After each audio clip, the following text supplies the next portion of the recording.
Hello friends, আশা করছি সবাই অনেক ভালো আছো।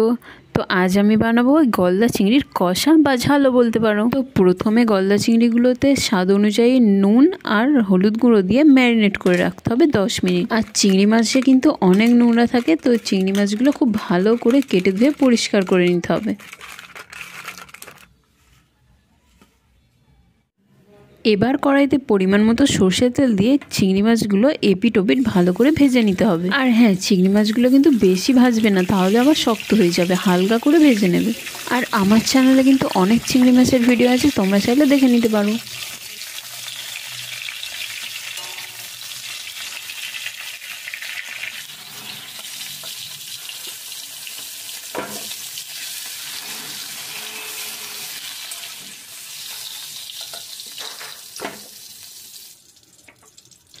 এরপর আমি চিংড়ি মাছের পাগুলো একটু ভেজে নিচ্ছি।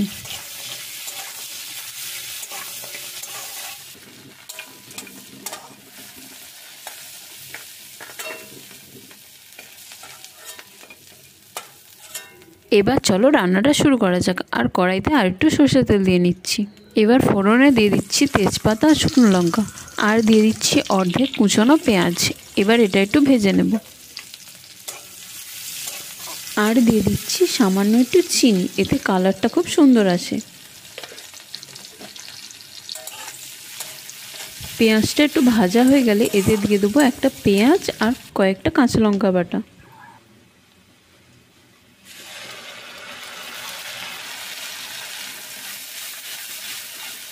এবার পেঁয়াজটা ভালো করে তেলের সাথে কষিয়ে নিতে হবে।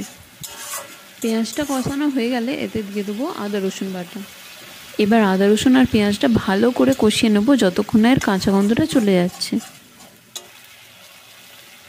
মশলাটা ভালো করে কষানো হয়ে গেলে এতে দিয়ে দেবো একটা টমেটো কুচি, স্বাদ মতো লবণ, হলুদ গুঁড়ো, কাশ্মীরি রেড চিলি পাউডার। এবার সমস্ত মশলাগুলোকে নেড়ে চেড়ে ভালো করে মিশিয়ে নেব। এবার এটা 1 মিনিট মতো ঢাকা দিয়ে রাখবো, যাতে টমেটোটা খুব ভালোভাবে সেদ্ধ হয়ে যায় আর মশলাটাও একটু ভালো করে কষানো হয়ে যায়।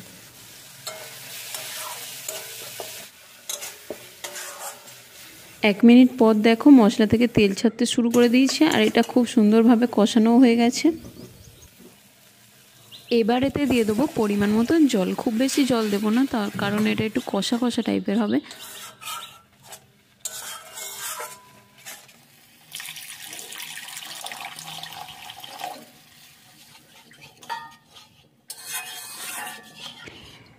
এখন এতে দিয়ে দেবো আগে থেকে ভেজে রাখা চিংড়ি মাছ।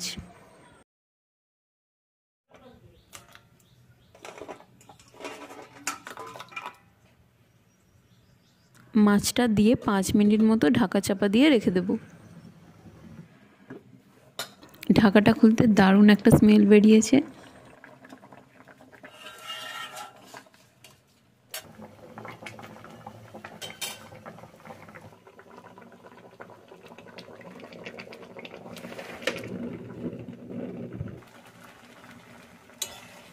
তো ঝোলটা দেখো অনেকটাই কমে এসছে। তো আমাদের চিংড়ি মাছের কষা কিন্তু একদমই রেডি হয়ে গেছে। এবার ওপর থেকে একটু গরম মশলা ছড়িয়ে দিলেই ব্যাস, তাহলে তৈরি হয়ে গেল আমাদের গলদা চিংড়ির কষা বা ঝাল। এবার গরম গরম ভাতের সাথে পরিবেশন করুন। আর এটা দেখতে যতটা সুন্দর হয়েছে, খেতেও কিন্তু খুবই ভালো হয়েছিল। আর আমি তো চিংড়ি মাছ খেতে খুব পছন্দ করি। তোমরা কারা কারা চিংড়ি মাছ খেতে পছন্দ করো অবশ্যই কমেন্ট করবে। তো আজ এই পর্যন্তই, সবাই অনেক ভালো থেকো, টাটা।